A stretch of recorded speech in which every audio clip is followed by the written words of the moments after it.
My family calls my husband Leo a useless, poor loser. They don't know he's Phoenix, the hidden trillionaire mafia boss who could end them with a whisper. He's been enduring their mockery until he heard my boss make me cry. Aria, darling, must you bring him? My mother's voice, sharp and laced with disdain, crackled over the phone. It's your grandmother's birthday dinner. It's embarrassing. Your cousin Chad is bringing his new fiancée. She's a surgeon from a founding family, and you're bringing, well, him. Him is Leo, my husband of 3 years, the useless, incapable man I love more than life itself. I gripped the phone, my knuckles white, my back pressed against the peeling beige paint of our tiny apartment's kitchen. Mom, Leo is my husband. Of course I'm bringing him. We'll be there at 7. I hung up before she could argue, my heart aching with that familiar, dull throb. This was my suffering, not a physical wound, but a constant grinding humiliation from the people who were supposed to love me. My family, the third-class rich Fenwicks, were obsessed with status, with the appearance of wealth, and my husband, Leo, had none. He was, to them, a loser son-in-law, the man who lived off his wife's meager junior-level salary. I looked at him. He was in the living room, which was also our dining room, focused intently on fixing my broken desk lamp. He had the pieces spread out on a towel on our wobbly second-hand coffee table. He was patiently soldering a tiny broken wire, his tongue stuck out in concentration. He was beautiful, 27 years old, with a kind, gentle face, a mop of unruly dark hair, and the warmest, softest brown eyes in the world. He wore an old, faded university t-shirt with a tiny hole in the collar and jeans with a rip in the knee. To my family, he was a weak, poor nobody. To me, he was my rock. "Was that your mother?" he asked, his voice soft, not a trace of anger in it. He didn't even look up from the lamp's wiring. He already knew. "She's just excited to see us," I lied, my face flushing with shame. He just smiled, that slow, gentle smile that made my heart melt. He finally got the wire to connect, blew on the hot solder, and clicked the switch. The lamp flickered to life. "There," he said, his voice full of quiet pride, as if he'd just built a skyscraper. "Good as new." He looked up at me. "It's okay, Aria. I don't mind what they say. I just mind that it hurts you." And that was the comedy of my life. He didn't mind. He let their insults, their rich kid mockery just roll off him. He would sit at those fancy dinners, absorbing their scorn, and just eat his food, his expression one of perfect placid calm. He was the kindest, most patient man I'd ever met. What I didn't know, what no one knew, was that my incapable husband, the man fixing my $20 lamp, was Phoenix, the secret hidden god of the world, the man who owned the banks my family borrowed from, the man who commanded the loyal dogs, the most feared CEOs and politicians, men he had raised from grass to grace, men who would burn cities to the ground on his quiet command. My loser husband, the martial arts grandmaster, who could end a man's life with a single touch, was just playing. He was hiding in my simple, normal life, a dragon pretending to be a house cat. And the real, unthinkable thing was that I had no idea. Where are you watching from today? Let me know in the comments. And if you're already hooked on this story, please like, share, and subscribe for more so you don't miss what happens next. We had to take the bus to my grandmother's dinner. Our 15-year-old car, the one I'd had since college, was in the shop. Again. I was sitting by the window, my stomach in knots, dreading the night ahead. Leo was next to me, not a care in the world, reading a beat-up paperback. He was, as always, my island of calm. "You're thinking too hard, Aria," he said, not looking up from his book. It's just dinner. We'll eat, we'll smile, and we'll come home. I just sighed and leaned my head against his shoulder. His old t-shirt smelled like our cheap laundry day detergent. It smelled like home. The bus wheezed to a stop at a red light, and that's when it happened. A black, multi-million-dollar Rolls-Royce Ghost, so silent it seemed to just appear, pulled up beside us. I glanced at it, my eyes wide. It was the kind of car my cousin Chad dreamed of. The back window was down, and in the back seat, staring right at us, was Arthur Sterling. The Arthur Sterling, the wolf of the city, the single most terrifying, richest, and most powerful CEO in the state. A man my own boss was terrified of. A man my entire family fawned over. He was staring at Leo, and his face, Mr. Sterling's famously cold, predatory face, was sheet white. He looked like he had seen a ghost. His eyes were wide with a pure, unadulterated terror I had never seen on any human being. I watched, confused, as Mr. Sterling made a move to bow from his car to my loser husband on a bus. Leo, without even moving his head, just looked at him. He didn't smile. He didn't wave. He just looked. A tiny, almost invisible shift of his eyes. A cold, flat stare that said, You see nothing. I saw Mr. Sterling flinch. He physically recoiled as if he'd been struck. He barked an order I couldn't hear. His driver, who also looked terrified, ran the red light, fishtailing around the corner and disappearing as if they were fleeing for their lives. That was so weird, I said, turning to Leo. Did you see that? That was Arthur Sterling. He looked scared, and he was looking right at you. Leo finally looked up from his book, his warm, gentle smile returning, the coldness I'd seen for a fraction of a second completely gone. He said, as if just noticing. Arthur Sterling? Wow, Maybe I look like his old gardener. Don't worry about it, honey.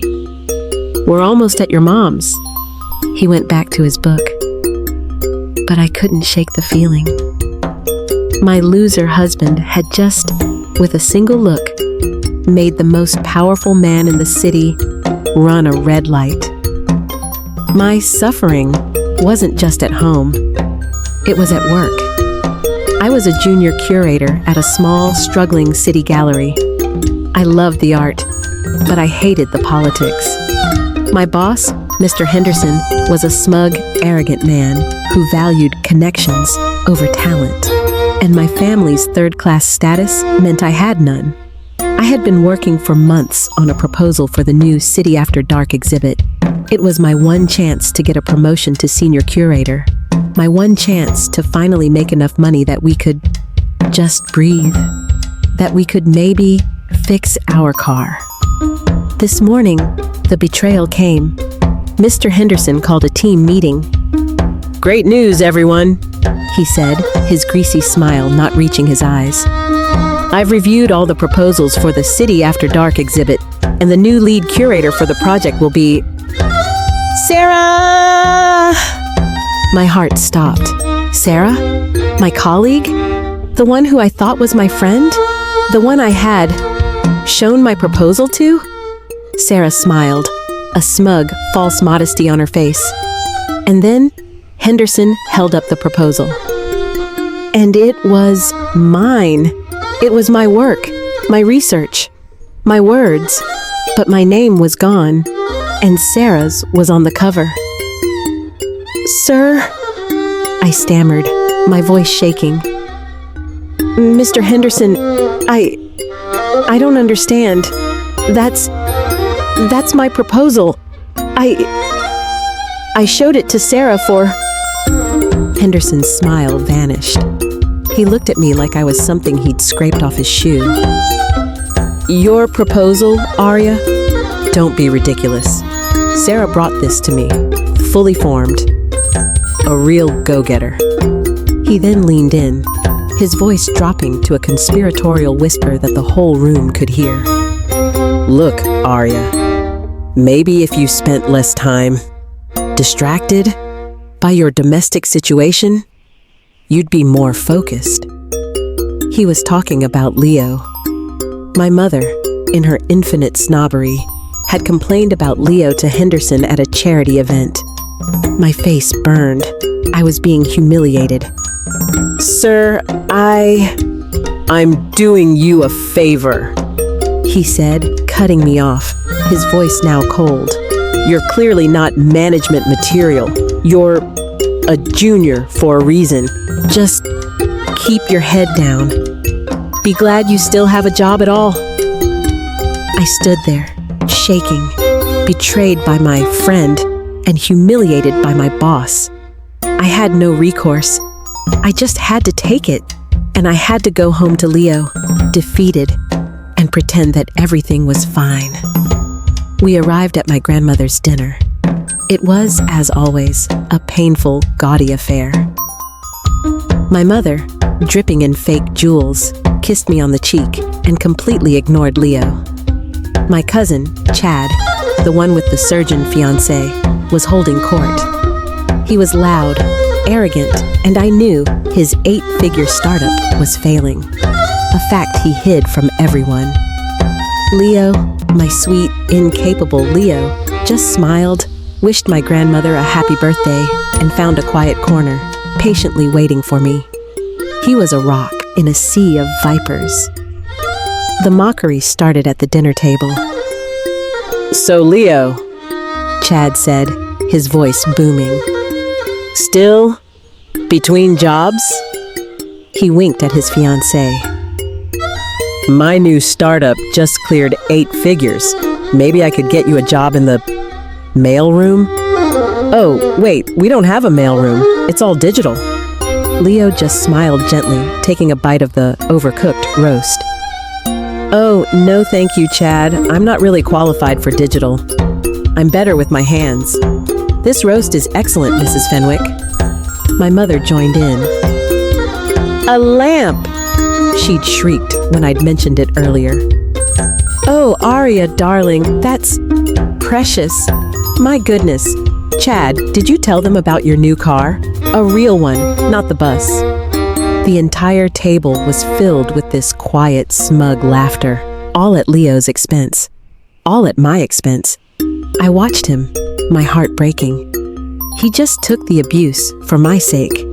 He caught my eye and gave me a small secret wink. But Chad, drunk on his own ego, went too far.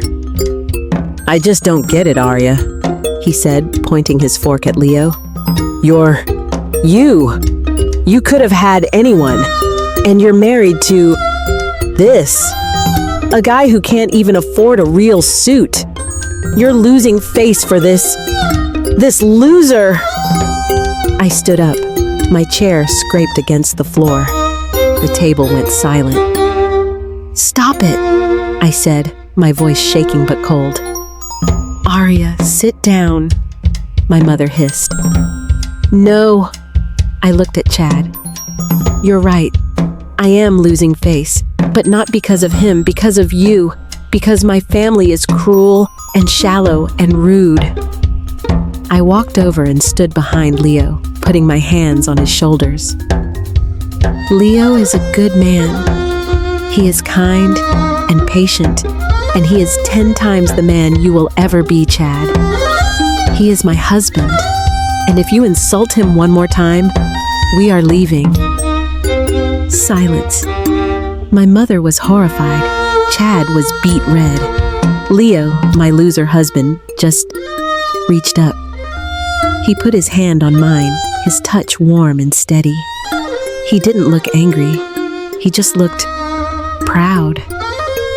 He looked at me, and I knew in that moment I had passed a test I didn't even know I was taking. We left the dinner immediately. My mother was apoplectic, shrieking about how I'd disgraced the family. I just held Leo's hand, pulling him out the door and into the cold night air. We walked all the way to the bus stop in silence, but it wasn't an angry silence. It was a united one. When we finally sat down, he just squeezed my hand. "Thank you," he whispered. "For what?" I asked, my voice still shaky. "For being you," he said, and he kissed my knuckles. My heart felt so full it ached. I had a husband who fixed my lamps and a family who broke my heart, and I knew, without a shadow of a doubt, that I had chosen the right side. The next day, however, the fallout from my betrayal at work began. I came back from lunch to find my desk moved. I was no longer in the main curator's office. I had been relocated to a tiny windowless storage closet in the back hallway, right next to the squealing boiler. My computer was gone, replaced by a 10-year-old dinosaur. "Mr. Henderson," I said, storming into his office. "What is this? You can't put me in a closet." He looked up from his desk, his face a mask of smug satisfaction. "I can, and I have. You're lucky you're not fired, Aria, after your little outburst yesterday."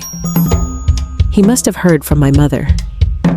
"Consider this a probationary period, to see if you can learn some humility." I was seething, but I was trapped. I needed this job.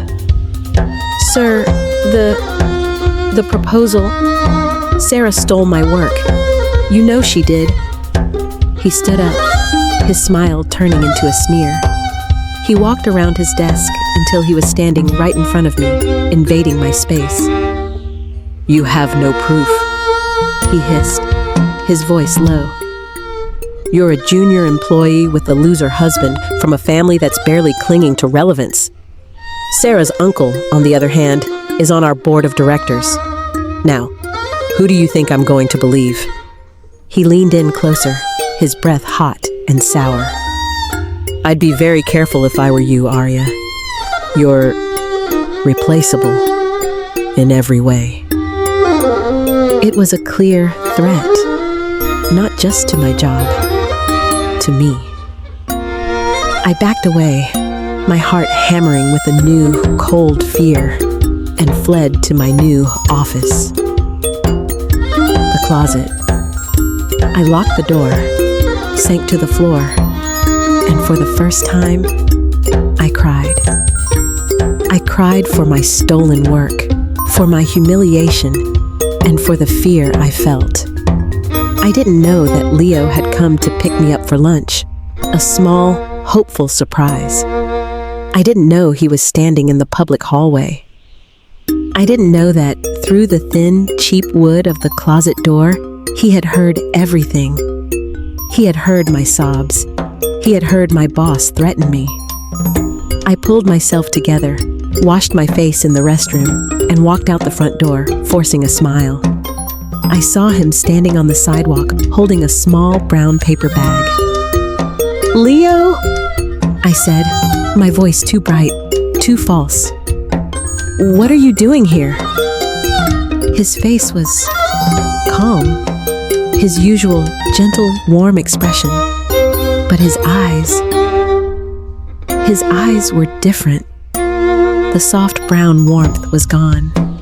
They were flat, a cold, depthless, terrifying stillness. It was the same look he'd given Arthur Sterling, the wolf of the city. It was a look that didn't belong on my husband's kind face. I brought you lunch," he said, his voice quiet. He held out the bag. "I made your favorite. Thought you might need a break." "Oh, Leo," I said, my voice breaking for real this time. The simple, profound kindness of it, after the cruelty I'd just endured, was too much. I threw my arms around him, right there on the sidewalk, burying my face in his chest. I had a really bad day. He held me, his arms a strong, safe fortress. He didn't ask questions. He just held me. I know, he whispered, his voice a low rumble in my ear. It's okay, Aria. I'm here. Everything is going to be okay. I promise. I clung to him, this vulnerable hero of mine, this loser who was my entire world. This man who, I thought, was just as powerless as I was. I didn't realize that as he held me, he was looking over my head, his cold, flat eyes staring at the glass and steel building I had just walked out of. I didn't know that his promise wasn't a comfort. It was a sentence. He wasn't just my kind, gentle husband. He was Phoenix. And Mr. Henderson. Mr. Henderson had just very, very stupidly threatened his wife. He had just, without knowing it, signed his own death warrant. He had just made the biggest and last mistake of his life. What do you think Leo is planning to do to Mr. Henderson and Sarah? Let me know in the comments. The next 48 hours were a blur. I went to work. I sat in my closet, dutifully cataloging old, forgotten paintings.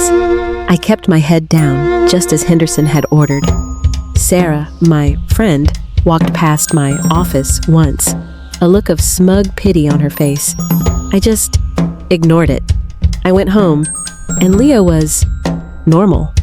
He was his usual sweet, attentive self. He made dinner. We watched a funny movie. He rubbed my feet. He didn't mention my boss. He didn't mention the dinner. He was just Leo. It was the calm before the true storm. The quiet, peaceful, ordinary life I had always wanted.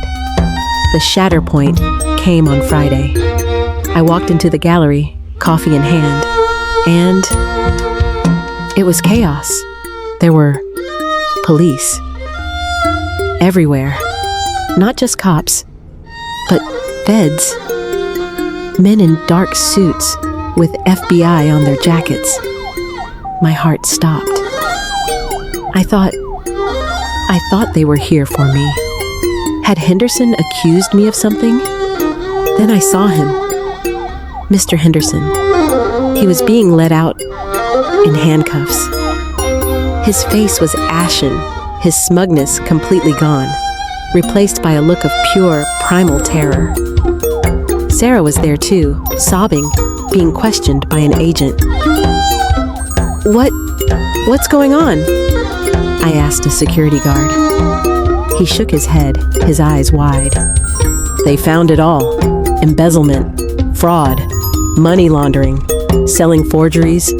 Henderson, he was running a massive criminal ring right out of the gallery. And Sarah, she was his partner. They've been caught. I just stared, my mind unable to process it.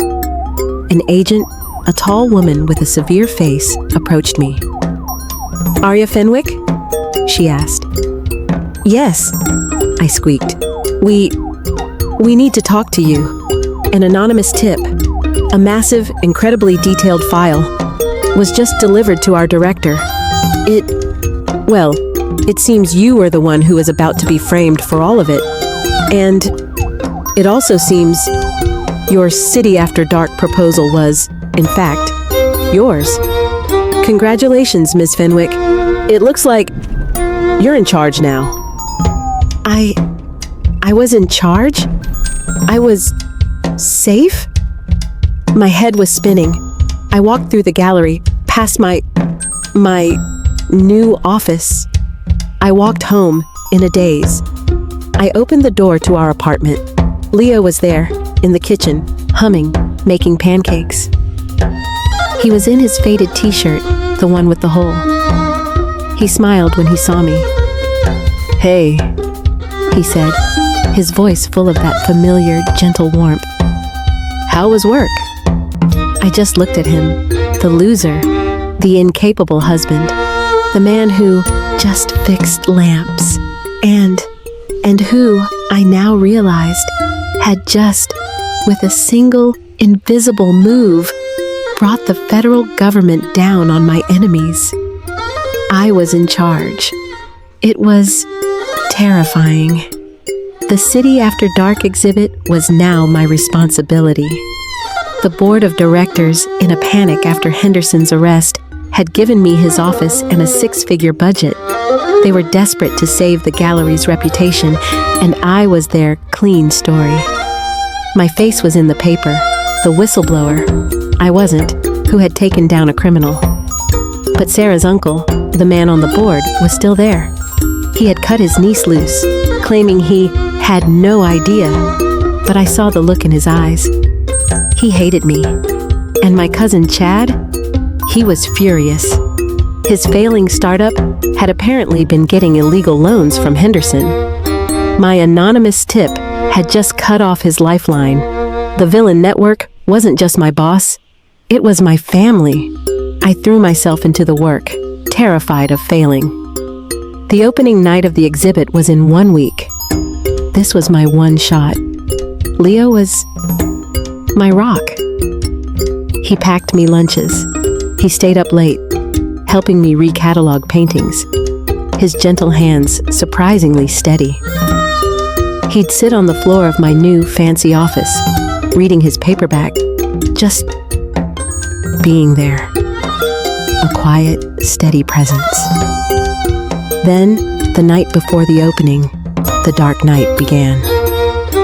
I got a call from the gallery. It was the night manager, his voice frantic. "Aria, you need to get down here. It's a disaster." I rushed to the gallery. It was a scene of total devastation. My entire exhibit was destroyed. The centerpiece, a $1 million sculpture on loan, was toppled over, shattered. Paintings were slashed. The walls were covered in spray paint, the words fraud and liar and third-class trash aimed right at me. This wasn't a robbery. This was an execution. It was Chad. It was Sarah's uncle. It was my mother. It was all of them. They were destroying me. I sank to the floor amidst the ruins of my career, and for the second time, I just broke. I called Leo, my voice a dead, empty whisper. It's all gone, Leo. They ruined it. They ruined everything." There was a long, long pause on the other end of the line. When he spoke, his voice, it was a sound I had never heard before. It was not the voice of my gentle, kind husband. It was the voice of the man who had made Arthur Sterling run a red light. It was a voice as cold and as final as the grave. "Where are you?" he said. I told him. "Stay there," he commanded.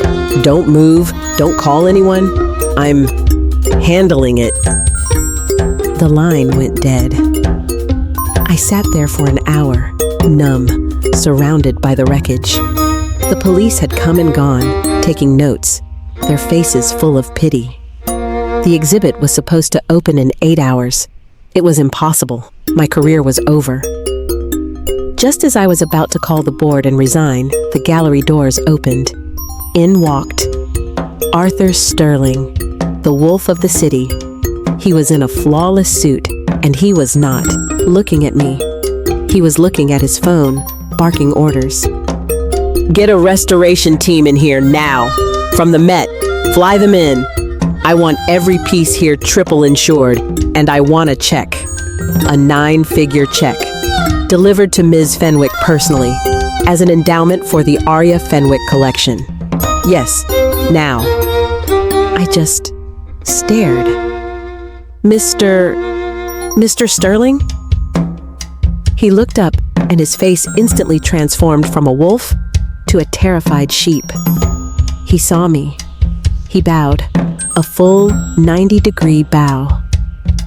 "Ms. Fenwick, my apologies. I heard about this travesty. I am personally handling it. The doors opened again. The chief of police, the mayor, they all filed in, their faces grim. Ms. Fenwick, the mayor said, rushing to me.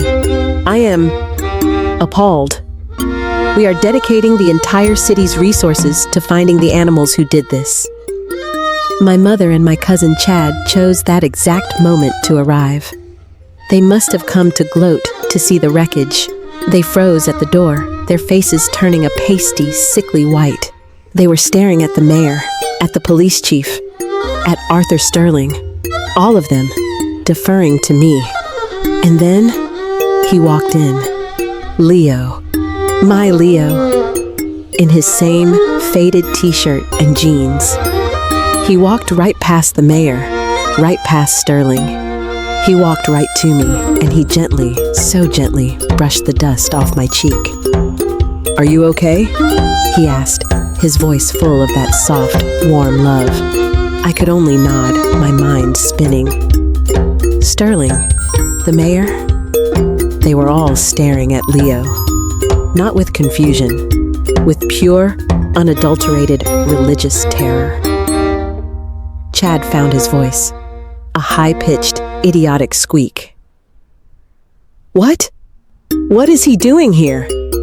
Get this loser out of here. This is a...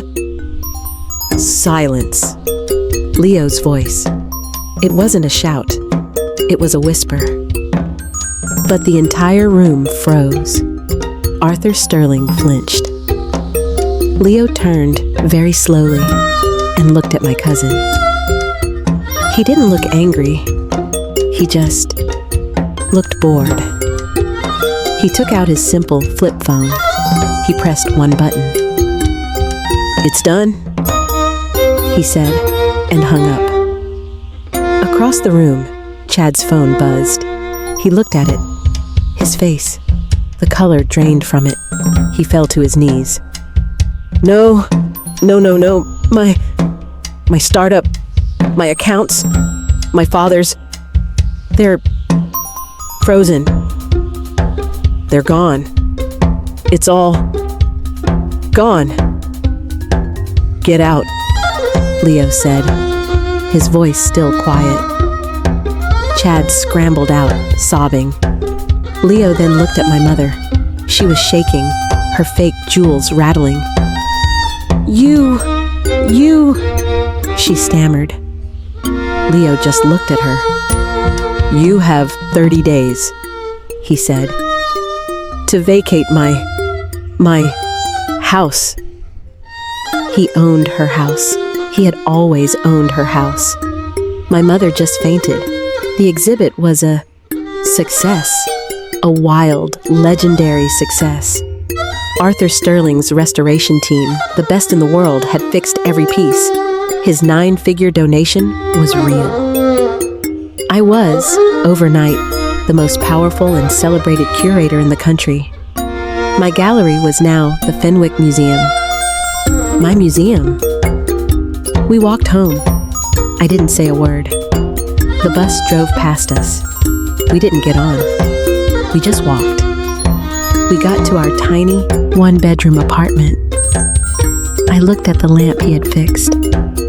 I looked at the man I had married. Who are you, Leo? I finally whispered.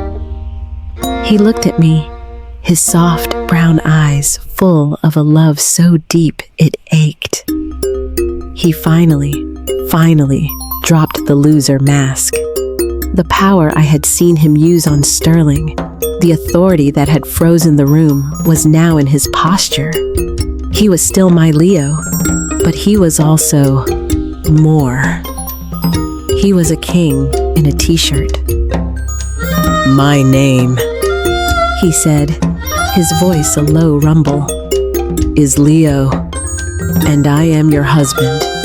That's all that matters. The money? Sterling? The punishments? The money is Complicated, he said, a small, wry smile. Sterling, he's one of my loyal dogs, as you'd say. He works for me. As for the punishments, your family and Henderson, they are third-class bullies.